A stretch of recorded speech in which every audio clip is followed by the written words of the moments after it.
All right, guys, welcome back here to Kings of the Storm Weekly number 10. I'm Solid Jake. And I'm Sham 2. And Hologram Sham 2. I'm not hologram, actually. hologram 2. Jake, I always wanted to do this. Be a hologram? Yeah.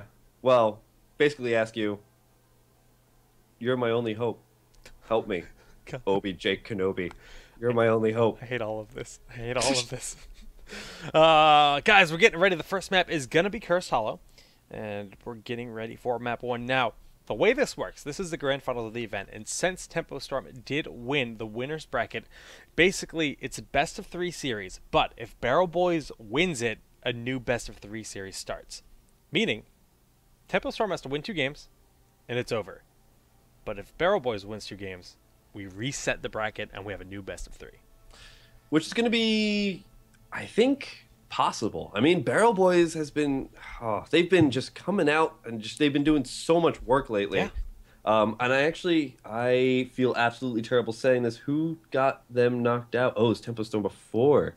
Yeah, Tempo Storm. Oh, wow. So they we're just, took, they took a game off Tempo Storm, so this is a rematch. Wow, this is just a rematch. They already Thank took a God game. we're not on extended series, right? Right. Oh gosh, yeah. But yeah, they already took 1 game, so they've already proven they can beat Tempo Storm. And then Tempo Storm brought them to Blackheart Spay for Game 3. I think you guys were casting the losers finals during all this. Yep.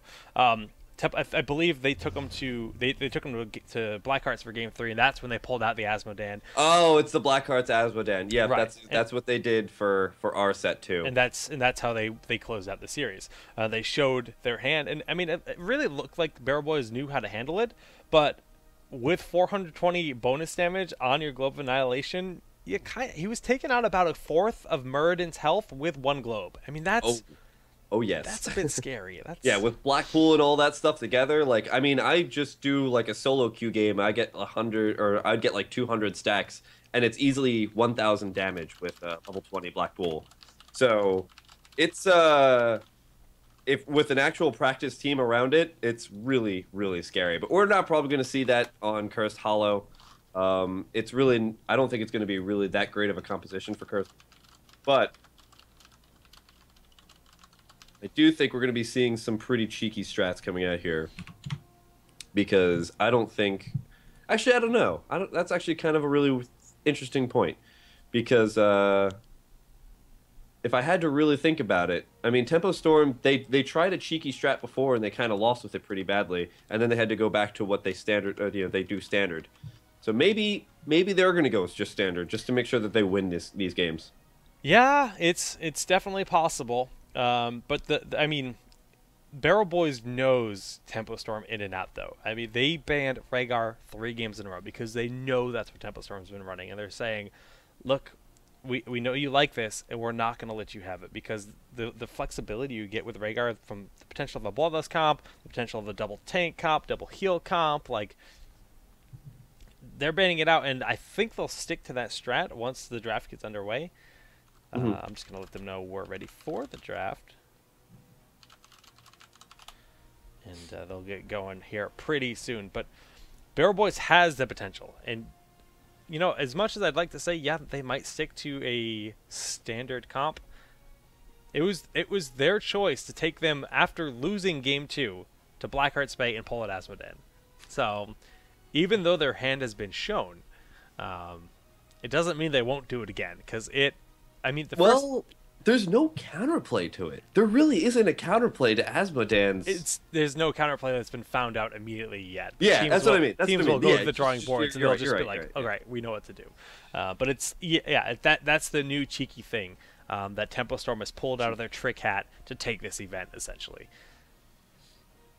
So we're just waiting for Barrel Boys to be ready on the drafting tool, and we'll get that all underway. But what type of composition are we going to be expecting out of here? Because I mean, it is Cursed Hollow. I don't think there's really that much that I think is going to really catch us off guard here. I don't think. There's a very strong chance that we'll see Nazebo banned out or they're going for Zeratul. Actually, you know what? Looking back at the past series, the game where honestly Tempo Storm got picked apart by Barrel Boys Game 2 on Cursed Hollow, and it was all because of Zeratul. I can't believe I forgot this. Like, the VPs were so insanely strong. They just zoned and won team fight after team fight after team fight, so this makes perfect sense. It does. It does. And it's, I mean, yeah, McIntyre's Zeratul was definitely nothing to really kind of scoff at. That's a very solid respect ban. And I really bet bottom dollar, if you ask Tempo Storm, are you going to ban Zeratul at all during this tournament? They're going to say, no, Zeratul is almost like useless. But It's funny. It felt like that for a little while here in NA, but Europe definitely never reflected that. Europe has always been considering Zeratul a top pick or ban, and yeah, we'll find out what they go with here. So we see the Zeratul, we see the Stitches, first pick Nazebo out of Tempo Storm, and then it's going to be Tastadar and likely Tychus here for Barrel Boys. Tychus or Vala. Vala is also a really good one on this map, but I'm really kind of curious as to what the rest of Tempo Storm is going to be. Whoa, Rhaegar. Okay, that makes sense. Rhaegar's numbers today have been blowing me out of the water. I mean, like, Rhaegar's always been a really good healer, but I've been seeing Rhaegar double other healers. We saw a Rhaegar double an Uther and triple a Malfurion in the same game. Like, that's just how good of a healer Rhaegar is. And I know, Jake, you're just sitting there saying, I told you so. But I'm loving him, man. I've been crying out for people calling him a poor man's Uther. Those comments hurt, and I held them, and I believed in the return of my Orc boy, and here he is. Here he is. Now I wonder if he's going to be met with his other Orc boy Thrall, but actually that's it's possible. Actually possible. It's totally possible. They need a Sundering. Yeah. Or Tychus. Oh no, they don't have Tychus. Yeah. So I mean, so anyway, Tychus Uther going to Tempo Storm, solid standard, nothing too crazy. Yeah, and it's continuing on here. Now, it's really up in the air. They can go with Murden or Arthas. Both are great picks. Personally, I think Soldier will likely lean towards Murden since ETC has picked up. Otherwise, I would have actually said they probably would have gone with ETC here. They've really been leaning towards him in recent drafts, and there he is. Arthas picked up. And what do they go? Probably Hammer here, but we'll see. Hammer would be a really good pick. I completely agree there. They might go for... No? Yeah, probably Hammer. Or Tyrande. Yeah, Tyrande works as well. It's a tough call, though. I don't... Whoa, Kerrigan hasn't been picked. Why wouldn't it be Kerrigan? Kerrigan would totally be a great pick for Glaurung. Yeah, Glaurung's Kerrigan. That's actually a great point. I completely looked over that. I was just like looking around and I was like, yeah, well, I mean, if Kerrigan wasn't banned, I was like, wait, Kerrigan's not banned. Every game that we cast today, Kerrigan was banned. Pretty much the same here, but they go for the double healer. We're seeing this style again. We saw the incredible dominance of this. This is actually an exact replica of one of the rosters we saw from them last week, where this is a composition that just doesn't die. Double health bar with the Odin, the Ravenous Spirit in the back line, double healer, and Arthas with Army of the Dead. Good luck killing them. Seriously, it's actually disgusting. Yeah, and then a really nice round out with the Sergeant Hammer on the other enemy team. That's going to be pretty good. I mean, they just need to make sure that Rhaegar keeps everybody alive. The only scary thing is again, I mean, unless... Oh, I don't know, Jake. It's going to be an uphill battle. Jake. There's a lot of relying on this Ravenous Spirit, and maybe the ETC can get what it needs to do here, but Tempo Storm has the favor here, in my opinion. Yeah, definitely. So Jake, why is it not updating this graphic? It's supposed Jake, to say now that we're yes, there we go. Yes, hey, that's me. I'm Kevin Pearson. Can we try a hologram high five? Because baby, we just got into finals. Hold on, wait, which way is it? Oh, your hand is so much bigger. This is so. Get that away from me. Hold on, no. Look. Hold on. Let me tell the players ready. Come on. Turn it. High five. Oh, we went through. There we go. Come on. All right, we look like a bunch of hooligans. I'm gonna use that word. Oh God, Jake, you didn't really. Oh, wow, I get really big. Like, let's go. 3, 2, 1. All right, whatever. Game number 1. Oh no, my hotkeys broke. I fixed your name and it ruined my hotkeys. This is tragic. And we're loading into Curse Hall. This is game 1 of the grand finals here of Kings of the Storm Weekly number 10. Qualifier for Kings of the Storm 6. I'm really excited for this. I love Barrel Boys. I love Tempo Storm, and I'm gonna love this match. What kind of shenanigans do we see out of them? We're seeing a full-fledged 5-stack Money Pig Life. Zoya, of course, is their manager, so this makes perfect sense. And Kev, why don't we introduce our teams? Ooh, excuse me, sorry. Sorry for that. Over here on the blue hand side, it is Tempo Storm, coached by, or I guess managed by Zoya, our lovely Zoloff from the from Town Hall. But we have Glaurung over here on Witch Doctor, Arthalon on Malfurion, Tychus played by KO, Uther by Dreadnought, and the Lich King Arthas played by So One Deer. So One Deer, I haven't heard that in a long time. Fury will be playing ETC for our Barrel Boys here with Vala running on, or played by Fan. It's going to be Sergeant Hammer, played by Trouble McIntyre. We'll be playing Astastar, and Blinks will be on the Rhaegar. Both teams here, they want this title. It's an uphill battle, like we explained earlier. One best of 3 has to be won by Tempo Storm, since they're in the winner's bracket. But for Barrel Boys to take this tournament, they have to defeat Tempo Storm in 4 best of 3s. Taking 4 maps from them here is going to be such a challenge. Really interesting pick here. Trummel went for Resistant as his level 1 talent on Sergeant Hammer. What that does is, while in siege mode, reduce the duration of silences, stuns, slows, and roots by 75%. We'd normally see the added damage to the trait, not something like this, but I guess we're going to be seeing a lot of siege mode. Actually, yeah, when did we see this style? We saw this style pretty recently, and they used it very aggressively for that early push, and they ended up going for Hover Siege later in the game. Now, this was paired with Raynor and Battlecruiser, and we're definitely not going to be seeing that here, but either way, it's just one of those things. They're worried about the roots. They're worried about those kind of lockdowns. Yeah, and I mean, it's a legitimate concern to be really concerned about.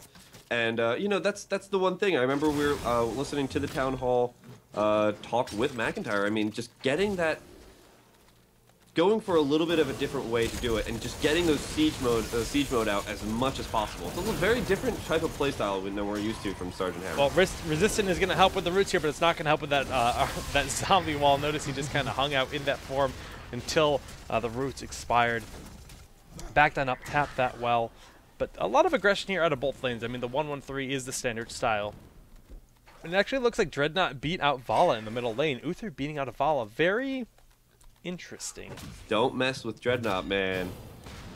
His new role of playing support, he's definitely not going to take it lightly. I mean, he used to be a warrior, so I know he knows how to bruise like a warrior. He actually plays a very aggressive support pretty much always. Does. It's really cool to see. He plays support like a warrior that heals. Now, the Envenom going down on the Fury Soldier, nearly getting him, but he's going to be able to back up tap that. Well, the first tribute of the game is spawning here. Trummel just sieging on up, like we said we might be expecting in this match. And something interesting to note, we're seeing Farsight, not Feral Heart. Not the weirdest thing, but Trummel is, you know, a little bit too cheeky with the full rotation picking up that kill. Yeah, Trummel was a little bit too far. Yeah, I wanted to say it, but I didn't want to at the same time. You know it's bad when I don't want to make a joke. I've heard that joke far too many times as it stands. But yeah, I mean, that was just a little bit too far forward, and even with that resistant, I guess he just wasn't too resistant to that much damage. We're going to be seeing a pretty good push coming out here, though, from Tempo Storm. They've got a really nice setup going down on these bottom towers, and if they can get like 1 or 2 of these and get that level 7 upgrade, that's going to allow them to be just a little bit more aggressive, because they're already starting to take a pretty heavy experience lead.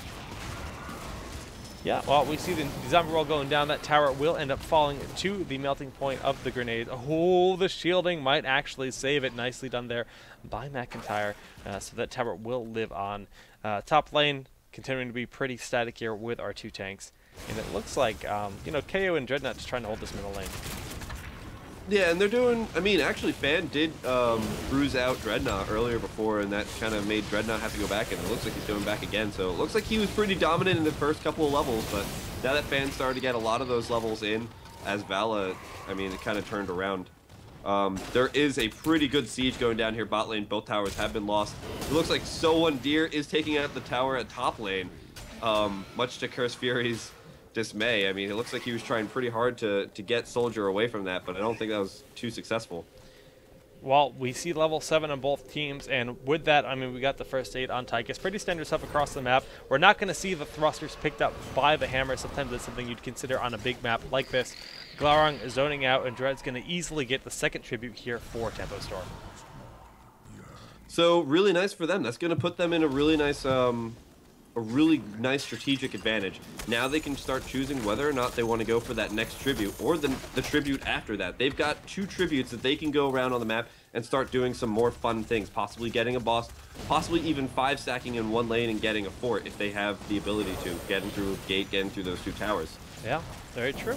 Now, look how much damage Trummel has done to this bottom lane. He took a lot of damage himself, but he's powered through this, and he started working on that fort. We see the far sight being used to make sure that nothing cheeky is happening to that boss, and meanwhile, these bruisers are being picked up by the side of Barrel Boys.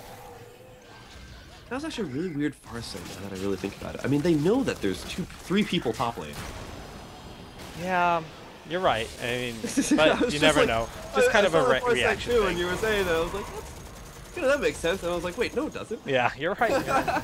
Well, Trouble going to be taking a lot of damage. He's going to end up harping back on home. Arthalon pretty low on mana in general. So we will probably tap the well. Yep, there he goes. And level 10 has been hit for both teams. Yeah, and this is, you know, we're going to start seeing some really the fun stuff coming out because this is going to be 3rd tribute, generally when everybody gains level 10. Fan does get Howling Blast, but is able to get away from there and shielded as well. Tribute now spawning up here. Is Tempo Storm going to go for the fight? Survey says yes. Yeah, they want this. They want to get it real quick. Now, Arth's going to be looking for that Moonfire on Trummel. He's going to pick that up, denying the capture. We see he is seized up. Odin being used by KO in the backline. They're not aware of this just yet, but they will be very soon. Does this force disengage? Nope. Fury's looking for the potential of a Mosh Pit, which he did pick up. We do have Ancestral Mosh Pit. Strafe, a lot of damage going down across the map, but Odin getting a lot of work done in general. Really, really nice zoning here by Soldier. Look at this. He's just completely taking up that entire lane with his Frozen Tempest. Completely denying anybody from doing anything. Trummel does go a little bit too far forward to try and get that Napalm Strike. He's going to get punished immediately here by Tempo Storm. That is a big advantage for Tempo Storm to take advantage of. Yeah. They've got Curse, and now they're also 5v4. They now can just destroy any type of fort that comes in their way. They don't have to worry about a 5v5 fight under that fort. They just have to worry about 5v4s now. Yeah, Resistance didn't pay off there. Wasn't able to sustain through all those stuns they locked down. And they blew him up pretty handily. And like you said, the curse, the kills, the level advantage, they've got it all right now. Oh yeah, they've got, I mean, there's a storm coming. And its name is Tempo, and they're doing a really good job here. They've just completely dominated this map so far. And this is yet again what Barrel Boys was doing the other game. They were just a step ahead. Every move that they were doing was to their plan. It wasn't the enemies. And we can see Fury here poking out. He finds Soldier, so he knows what's up. Tempo Storm is going to back on up, rotate here, and turn away from this boss. They don't want it to leash if they can prevent it from doing that. And we see they re-engage here, so the Golem's not going to heal up quite yet. Keeping it engaged, keeping this fight going on, and doing their best to bully them away. Soldier is doing a very good job zoning out Fury. That's a great thing about this map, in a lot of ways, but it's also kind of a really big pain as well. There's so many choke points.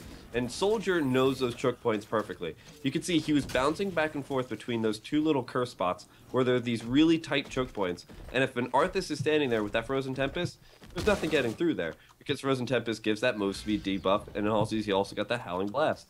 And he knows how to use those choke points to give his team that little zone, that little area that they feel safe and happy. And that's exactly where Glaurung wants to be. Safe and happy. Yeah, he wants to be safe and happy so that he can somehow turn all that safe and happiness into a ravenous spirit that destroys the enemy. That's how it works, guys. I mean, if you know nothing about Zebo channels happiness into a ravenous spirit, and every ounce of that is just children's joy and happiness across the world. So, yeah. You know, if you want them to win, you have to channel your happiness into this match. Now, we can see the boss did, in fact, pull the entire team of Barrel Boys down to defend it, allowing Tempo Storm to take this boss scot-free. They had the far sight. They knew exactly what was happening. Nothing they can do. Boss is here, and they want to push him towards this keep, but no, they choose not to. Yeah, and this is something, you know, they don't really want to press this. I mean, you don't want to go into a siege tank. You don't want to go into that massive group of of enemy heroes with a keep, with a tower, with just that much of an advantage on there. But they can keep the threat, the allure of them being potentially going in there at all times. And you can see because of that threat, when you saw them engage that Grave Golem, they were all far back. They were all super, super cautious about it. And we can look at the talents here for level 13. I mean, that Golem has been cleaned up and, like you said, backed up. But we got Sprint, Relentless. We have Life Seed and Spell Shield. Very defensive. I mean, this double healer comp, it's all about not dying. And how many deaths have been happening in this game? Only 2. And it's on the other side of the game. Yeah, completely. Oh. So, the interesting thing that I'm seeing here is that we're going to see this Tassadar go for more of the Prescience Temporal Void kind of. I mean, like, it's what we normally see, but I feel like he could go for a Shrink Ray because he really needs to start getting that Arthas away from his enemy, from his team. Yeah, that's actually a pretty good point with the Shrink Ray making an option, or even Distortion Beam, but not going to be the case here. But he's going to go for Prescience, so I guess he's going to be a little bit far forward. He's going to use this Archon. Look, he's using that Archon to really kind of zone out those people, and he did it really well. Unfortunately, Archon does run out after a time. The thing about Arthas, unfortunately, if Archon lasts his zoning ability doesn't go away. That's very true. Now the Zombie Wall just keeping Fury peeled off of that. The Howling Blast goes down. That's a pickup, but do they have the chain for it? I mean, Heroics, we have everything available on the side of Tempo Storm, and just one Heroic, that being the Archon, has been used for Barrel Boy. So the advantage does lie. KO taking a lot of damage, popping that first aid. Can use Odin if he finds the need, and there it goes. Odin goes off. Army of the Dead, Soldier going into the front line, zoning them out. A nice knockback by Chaos Fury, and the disengage is here. Oh man, really nice disengage. Unfortunate that they really didn't get that tribute though. And I mean, Trummel was in such a great spot sitting there just picking away at the enemy team, but he just didn't have the ability to do enough damage over Arthalon's amazing amount of healing. And you're talking Malf and Uther. Like. Yeah, Malf and Uther. Yeah, sorry, I'm looking at those numbers right now. 21,000 each they have healed. Look at the enemy team, 14,000 and 13,000. I bet you their comms are like, yo, I'm beating you. Step it up, Dreadnought. You're supposed to be our support. I bet you bottom dollar that's what their comms sound like right now. I mean, like, it's not even a bet. That's exactly what their comms are. Is Arthalon sitting there saying, I bet you I'm beating you right now. Probably. It seems like a likely thing. But they're going to be putting some pressure here on the bottom lane. They grab that watchtower to provide, you know, this the max vision, and that's a threat. That's saying, look, we have control of this area. We have map control. Good luck. And they have level 16 talents. We can take a look at those. Pretty standard stuff across the map. We're going to see Hardened Focus coming out of Uther, reducing all of his cooldowns, and Tenacious Roots going down the Malfurion. Look at how scared they are. Yeah. They're staying behind their gates the entire time. They're not even moving. Oh, the level I mean, the talent advantage is, yeah, I mean, it's warranted. I don't blame them at all. Actually, I think Fan is in a really kind of forward position right here. Even with Clairvoyance showing like 2 of the enemy team there. And as you say that, they're looking for Fan. KO is going up there like saying, "Hey, Fan, you actually can't do this. We will kill you." And this is exactly how you have to play it this time. And a lot of people will try and push out and be kind of really aggressive. But level 16 is really scary. Yeah. I mean, granted, on the enemy team for Tempo Storm, they don't have any Blood for Bloods, but sometimes you start to see 3 or 4 Blood for Bloods show up at level 16. 16 is a massive, massive talent. It really is, and they're going to try to farm up there. They're very close, but 20 seconds away from this bottom boss on the side here of Tempo Storm. There he goes, just spawning right now, actually. And we see Dread looking in the front line. They look for the roots. They got a bit of pressure done. Both of these towers are very low here in the middle lane for Tempo Storm. Yeah, I mean, that's the only thing, though. It's only a couple of towers. It's not a fort or 2. That's really low. Yeah, I mean, really, the only fort that's actually vulnerable right now is bot lane. And even then, it's still got 75% of its health. Barrel Boys really needs to start getting that experience in there. They need to start taking out these forts because, I mean, they have no objectives on the map right now. Like, they might be a little bit parried in levels. You know, they're only 1 level behind, and they have the equal talents. They don't have those forts, and that's going to be a really big problem if they have to start tearing those through later on if they get a big advantage. Now, I like this out of Barrel Boys. They see Army of the Dead has been popped. They forced out a Heroic, so they leave. They say, as soon as that wears off, we have a Heroic advantage, and then we'll engage you.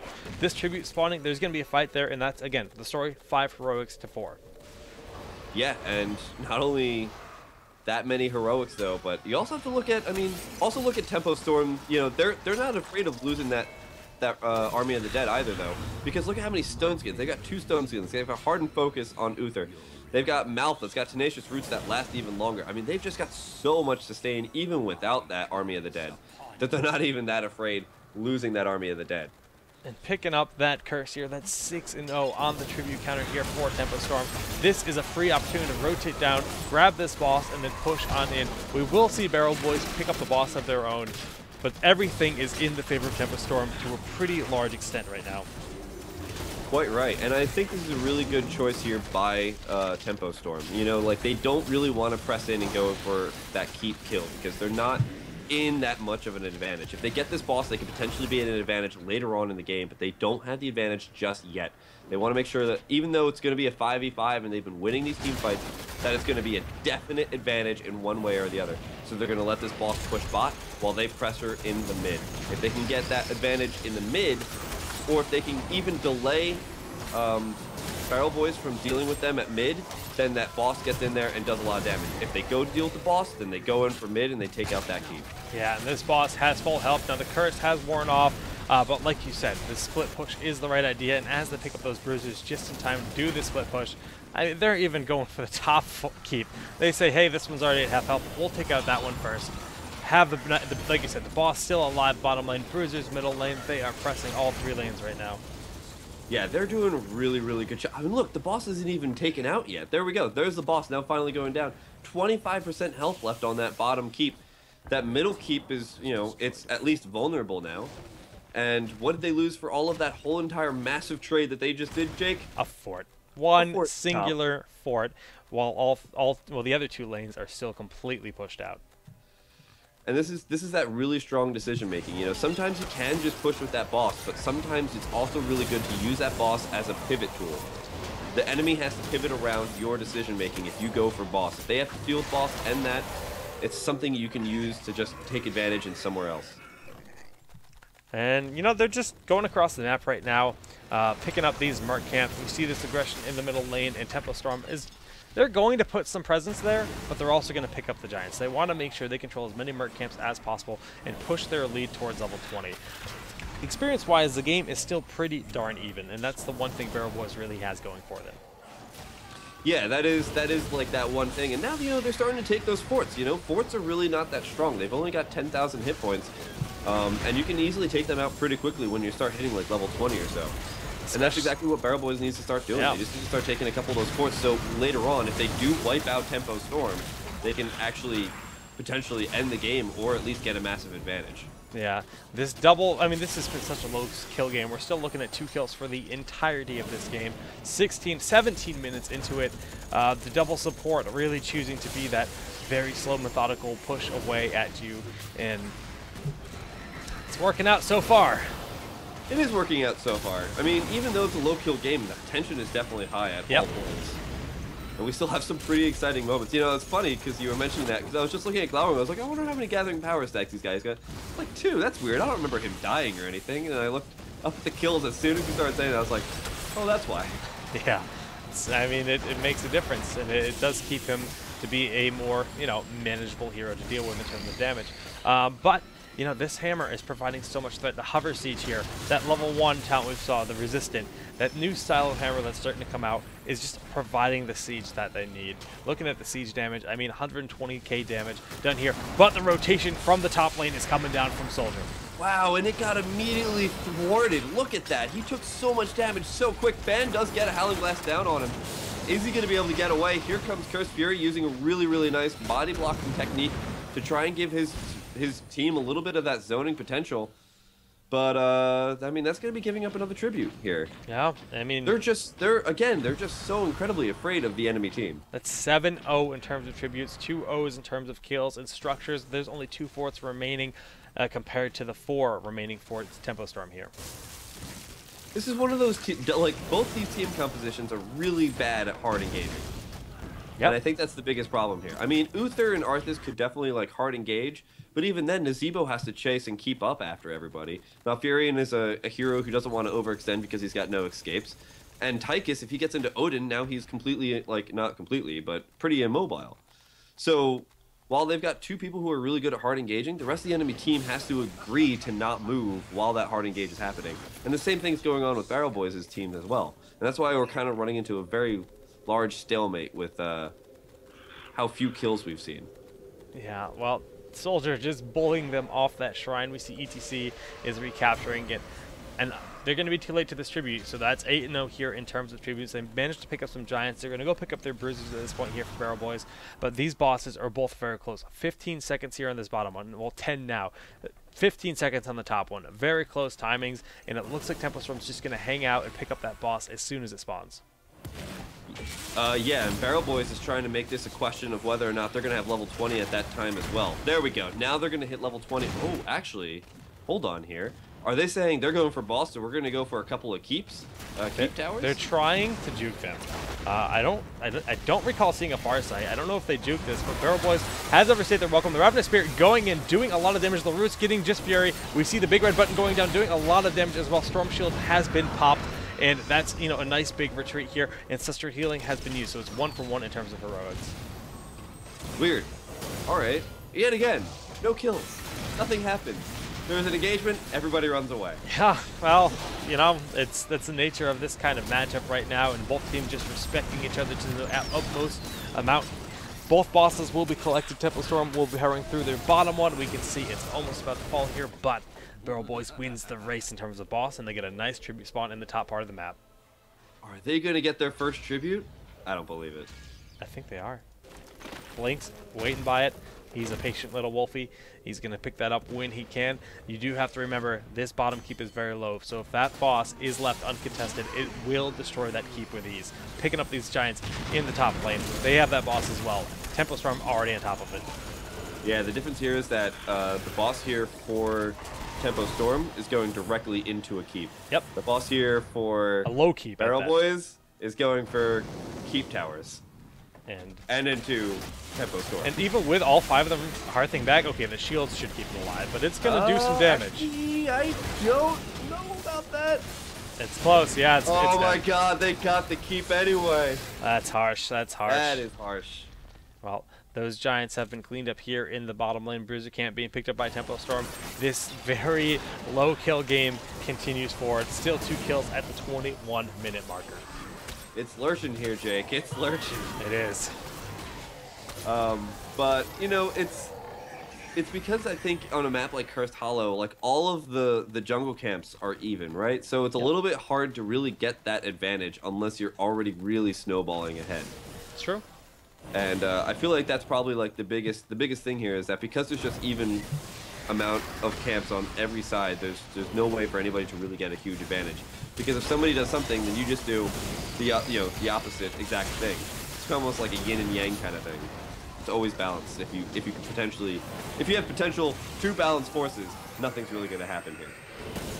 Well, if this third tribute does get picked up by Tempo Storm, we are going to have the third curse of the game. We see the Ravenous Spirit going down to McIntyre and Blinks in wolf form, taking a lot of damage, throws down the healing ward and the Storm Shield. This is the sign for Tempo Storm to move on in. Will Fan fall? No! The Ancestral Healing gets up just in time here. Strafe is going to be used, but McIntyre getting very low as well. The healing out of Rhaegar is just enough, but with this Odin popping, they are going to have to back up. Big red button will do a ton of damage. McIntyre, does he have Dimensional Shift? Yes, he's backing up with that. Blinks, one more hit from the Odin will do it. The sprint out of Nazebo, one hit, one more. No, the heals are there. No one is dying. No one is dying still. The battle is absolutely all over this half of Cursed Hollow, and nobody is dying. It's absolutely insane. Arthalon bolting on into trouble, trying to kill him. Unsuccessful in doing so because he's a Malfurion. Napalm Strike is completely zoning away anybody from getting that tribute. Soldiers still fighting Cursed Fury. It's just like this incredible stalemate. Fan and Blings had enough time to go back to the fountain. Right. They had a drink. They had a drink. Tranquility still available. Divine Storm still available, and Mosh Pit, but that is going to be the curse here picked up for Tempo Storm. KO a bit out of position, but with double healer, he's going to be just fine. Healing on up. Fan, maybe a little overextended, has to run on back here. There's the Tranquility we talked about. Storm Shield off cooldown being used once again. The Strafe, Glaurung, super low, but the double healer. Oh my goodness, Fan bolted in aggressively, but it's not going to work out for him. Divine Storm used to make sure they pick up that kill. Almost had a kill, but no. Tempo Storm too resilient. Soldier just getting healed up infinitely. It seems like he has unlimited health with this composition. And oh my They haven't gone back to base, Jake. No. They're still at full health. Innervate. Everybody's at full health. Double healer.